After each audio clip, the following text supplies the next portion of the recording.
proprio in questi giorni sono stati ultimati i lavori di recupero della vecchia chiesa madre, il primo stralcio dei lavori, e quindi ci sembrava opportuno fare cadere la consegna di questi lavori con il 54esimo anniversario del terremoto. Ovviamente durante quest'anno tanti reperti sono stati raccolti e anche qui, grazie all'aiuto che è stato dato dal Museo Diocesano e dalla direttrice del museo, dalla dottoressa Brancato, abbiamo fatto un lavoro di assemblaggio. Quello che era stato preso, trovato tanti anni fa e che è conservato nel museo, al Museo Diocesano, è stato portato a Montevago perché i montevaghesi potessero apprezzarne il valore, e nello stesso tempo tutti i reperti che in quest'anno sono stati ritrovati sono stati messi, puliti, sistemati, e anche qui messi a fruizione della comunità e di chi volesse venire a visitare questa mostra, che si inaugura oggi ed è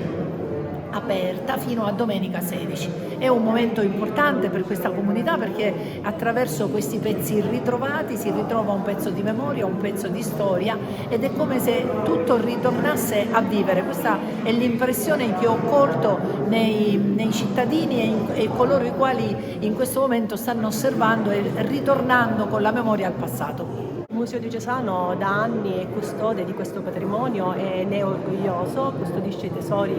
della chiesa dell'antico Duomo di Montevago. Con l'occasione di questo progetto di recupero dell'antico Duomo, che ha tolto tutti i massi, quindi riportando in luce le antiche cappelle, abbiamo pensato che fosse l'occasione ideale per creare un percorso di valorizzazione, salvati e ritrovati, due iniziative importanti che si integrano. Salvati, ovvero quel patrimonio che è stato salvato subito dopo la frana, e recuperati il resto del patrimonio che è stato recuperato in occasione di questo recupero della chiesa. Il percorso che si è allestito all'interno della chiesa madre nuova permette di mettere a confronto queste due realtà: da una parte i tesori, che sono splendide testimonianze dei più grandi maestri siciliani del tempo, accanto ai reperti che, sebbene non hanno grande valenza artistica, rappresentano la memoria, una memoria che in questo momento possiamo far vedere parzialmente, ma che si auspica possa permetterci di creare un percorso permanente per Montevago,